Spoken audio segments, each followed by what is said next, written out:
Hi everyone, welcome to the Business Enthusiast Show. I am your one and only host, Clarence Muhoro. Jokes. This is Wanja Waithaka's show, the Business Enthusiast, and today she has a very amazing guest called Clarence Muhoro, which is me. And so today we are going to be talking about what?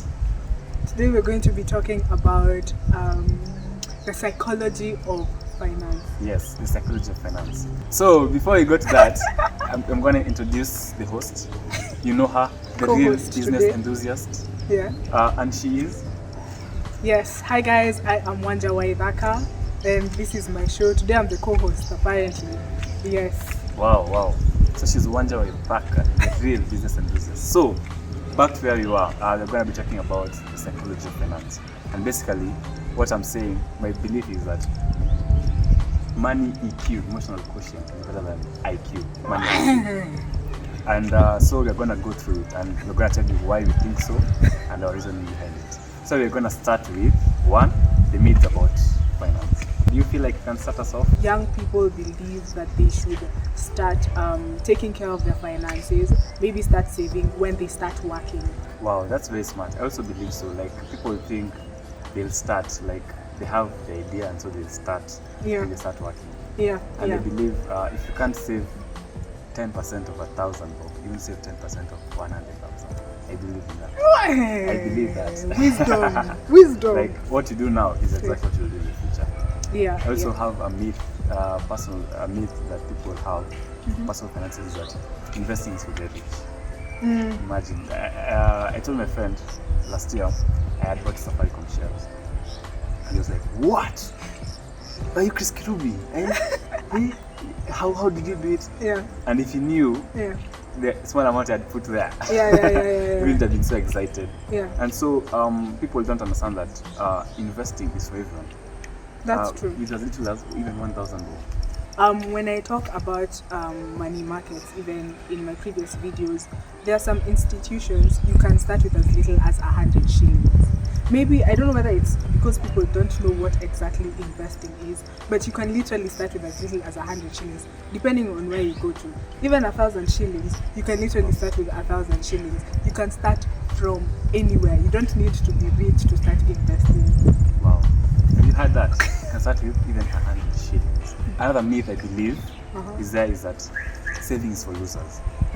What? Saving is for losers. It's propagated by some investors, but then it's out of context. I believe that saving is very important. You just don't save to save, but to save To invest. to invest. You save to prepare for emergencies, and you save to get opportunities, to prepare for opportunities. Yeah. I believe save, and when the right opportunity comes, you'll be ready. Exactly. And even to top up, like even what we are saying right now, when it comes to investing, remember we talked about you don't need a lot of money to start investing. You can start with as little as what you have, start saving, accumulate it, and then now when the right opportunity comes, like the right investment opportunity comes for you at your stage, now you can invest at that time. But you can literally start with anything. Start saving with that, I don't know, 50 bob, 100 shillings that you have, accumulate it, and when you even get to 1,000 shillings, now you can see what you can do with that 1,000 shillings. So now we are gonna move to the next segment. And it's mistakes and poor mentalities we have around our money. We usually have negative feelings towards rich people. In so many ways. Okay, there are people who get rich through corruption, and there are people who are greedy, but you cannot use that to classify the rich. There are very many rich people who've worked hard, and you cannot have negative feelings towards rich people and expect to be rich. It's like you're opposing yourself. Like, if you don't like this person because he's rich, why you won't become rich? Because That's true. something will always be in your subconscious that actually pushes you away from doing things that make you rich. I remember I was working near Resambu, and there were these two guys. I think they were from I don't know where, and they were walking, I think, home from work. And the guy looks at this apartment and he's like, "This must have been from someone corrupt." Yeah. And I was like, really? Why do you just assume that?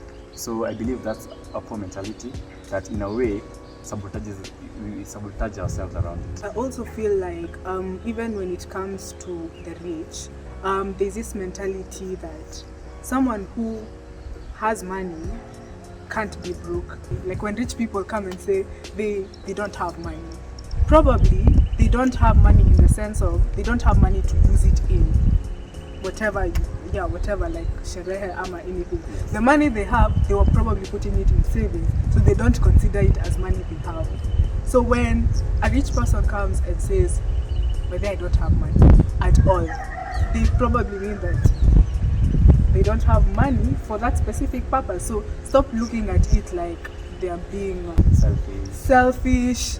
It's not your money, first of all. Yes. If they want to call themselves broke, let them call themselves broke. Yeah. True. And also, if I can go now to a mistake, some mistakes we make around our money. I believe one is mental accounting. And basically, you have 5,000 in M-Pesa, and you are like, okay, last week I used some amount. You don't know which amount. You just know, okay, I used 200 bob. This is a small figure. It won't finish up. And I'm also a victim of that. I do a lot of mental accounting. Like I know, okay, I'm good in math, but so figuring, approximating. Yeah. But do you end up in a situation where you pay something and then you say that your balance is not enough? So I feel like mental accounting. Like people, you think you have money, you think you're earning money. Yeah. You're actually earning money, and then you're actually spending more. But it's because you're doing mental accounting. You're actually not looking at the figures. Yeah, that's true.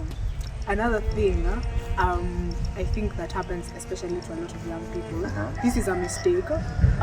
When you set aside your money, like you set aside some money for saving, like you've been saving probably in your M-Shwari, then you remove the first 1 shilling. I'm telling you, that's always going to happen. That's going to happen. Like even me, this has happened to me. I put my money in M-Shwari, and then I'm like, see, I've been saving, so let me treat myself. So I'll remove like a G and do something with it. Once I remove that first 1,000, that's it. As in, I'll be like, see, this is still money for saving. I can still remove. Before you know it, all your money for savings has gone. True. And to add on to your point, I believe you should have 2 separate saving accounts. Yeah. One is money that you do not touch at all. Yes. And one is money for emergencies. For emergencies, not going to treat yourself. Yeah. Because if you put your money in a savings account, in a bank, in a savings account, you have to. It's a huge process to remove it, which is actually very good. Put it in fixed deposit. Yeah. Because that money you won't. It's like someone who's very hungry and you put a pizza next to you. Yeah. Even if you're telling yourself you're fasting, you're actually reducing your chances of actually following through with it. Yeah. So I believe that you should have separate accounts, and also if it's money is meant to be saved fully, put it far away. Don't put the pizza here. Yeah. Put it in that door which is locked, and you give someone the key to keep for you. Yeah. So I feel like in addition to what you're saying, don't put your savings next to your mouth. Yeah, because you can actually eat a bit of it. And I also have another mistake we make with our money is that we actually become misers with our money. And I was a very big victim of that. And when you become a miser, a proper miser, you lack the abundance mindset. Remember when I joined university, I was so keen on saving, and I would save every penny. So I did not even eat lunch in school. I'd wait to get home so that I've saved. I know I've saved an amount. And you see now, when you have that, when you're a very full miser, one thing you don't enjoy your money, and the other thing is that you actually don't have the abundance mindset. Yeah. Like you have a scarcity mindset. Like if you were to lose 500 shillings, you become so upset about it. You look at the negative instead of the positive. You don't focus on earning more. You focus on make sure nothing comes out. Yeah. You see, if you're always that way with your money, you become very selfish also.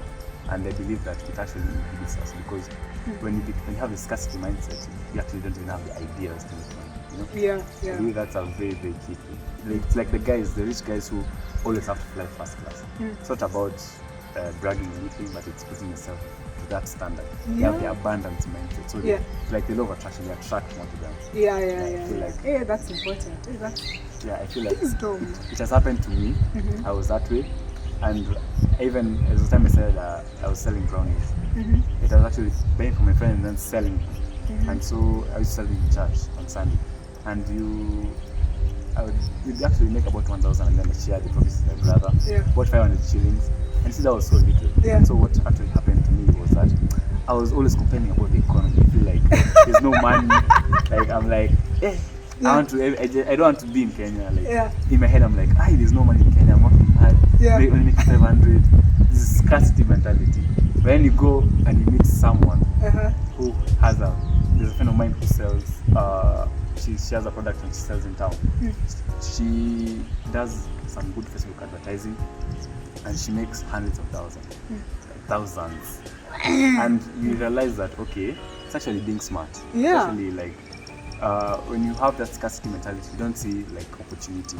And so even sometimes I usually go to town and I see, if these guys can afford these rents for these expensive places, and this guy is driving this car and this car and this car, you have the abundance mindset. And I feel like that way you start even thinking better ideas, better ways of earning money. You've preached. I've preached.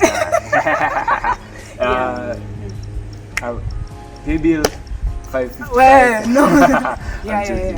But I get you. Even I'd like to go back to the second point when we were talking about don't put your money next to your mouth. If you're going to use avenues such as M-Shwari to save, M-Shwari has M-Shwari itself, and then there's the lock savings account. Don't lie to yourself. If you put money in M-Shwari, it's you can withdraw in the next minute. Yeah, you can literally just withdraw in the next minute. So what were you saying about that? Like put it in a place that you can't really touch. Yes, as far as possible. As far as possible. Yes. Wow. Another point I believe mistakes we make is that we actually are afraid. Have you ever gone to do something and you feel like, I don't know if it's scared, like you want to this thing can earn you money, but then you start having fear, and then we start sabotaging yourself, looking for excuses. Okay, it has actually personally happened to me. I don't know if it's because of how we are like, as society, but if someone is doing well, if someone is earning money, people tend to judge them, people tend to treat them, I don't know how, at the beginning parts. And so I usually feel like there's a way we want to be rich, then we fear. Like, we're supposed to do this, but then we end up sabotaging ourselves. You literally look for anything to convince you not to do it. True. You want to market on your status, and you feel like, what if I don't like it? What if this and this and this? Yes. So we actually always use that fear we have. And I've personally experienced it where you end up self-sabotaging yourself. You end up selling yourself short. And I feel like that's one of the biggest hindrances about our money. Like, it's a big hindrance. And from a personal point of view, I'm always improving. Every time you do something, you take action, the fear becomes smaller and smaller. So don't fear marketing yourself. Don't fear selling your product. Don't fear charging high fees for a quality product. It's your product, its value. Don't fear, even if guys don't respond. Don't fear. Be your biggest even if you have one client, don't fear. Go for it, because I feel like we end up sabotaging ourselves from our dreams because we fear that we'll be judged or we'll done what. And at the end of the day, if you'll actually feel proud of yourself. I feel like be your biggest promoter, be your biggest cheerleader. As in, shout for yourself, man. Like, be there for yourself, because it will reach a point, as in, when people start seeing that you're getting somewhere, and they'll start resenting. That's what happens. As in, like, you start making steps, and now people will be like, okay, I did my part, I'm done. At that time, that thing can really, really discourage you. So you should actually aim at being your biggest cheerleader, because it will reach a point where people are not even there for you. I remember I was telling my friend, promote it, and then she was like, nakamatia roho chafu ikiniingililia Twitter. You know? So there's usually that fear of what people think, but then at the end of the day, you'll get guys like Yeah. you actually have friends who will actually be happy for you, and you'll actually like want to do this so that they can learn more from you, you know. Yeah, So just go for your dreams. It's a big hindrance. Like Yeah. fear is a big hindrance from.